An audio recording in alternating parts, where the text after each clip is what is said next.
চাওক এটা কথা প্ৰমাণ হ'ল যে অসমত আন্দোলন নকৰাকে একো পোৱা নাযায়। এই কথা আকৌ প্ৰতিষ্ঠা হ'ল। এতিয়া যোৱাকালি দেখিছোঁ শাসকীয় দল বিজেপিয়ে ন্যায় যাত্ৰা কৰিছে।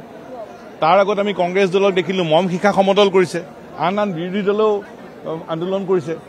আমি শাসক আৰু বিৰোধী দল সকলোকে ক'ব খোজোঁ যে জুবিনৰ বিষয়টো লৈ যাতে কোনো ৰাজনীতি নকৰে।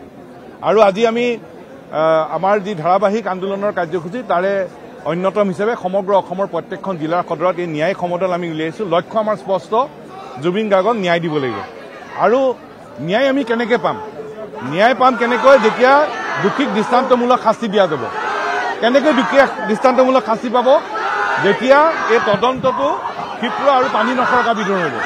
আৰু আটাইতকৈ গুৰুত্বপূৰ্ণ কথা যে SITয়ে সাক্ষ্য প্ৰমাণসহ এখন কটকটীয়া শক্তিশালী চাৰ্জশ্বীট ন্যায়ালয়ত জমা দিব। এনেধৰণে জমা দিব লাগিব যাতে কোনো এজন দোষীয়ে আইনৰ সুৰুঙাৰে যাতে বাচি যাব নোৱাৰে।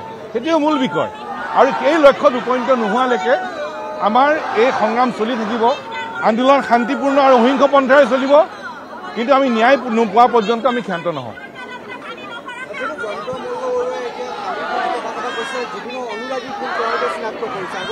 এইবোৰ কোনো গুৰুত্বহীন কথা। এইবোৰ কথাত আমি কোনো গুৰুত্বই নিদিওঁ।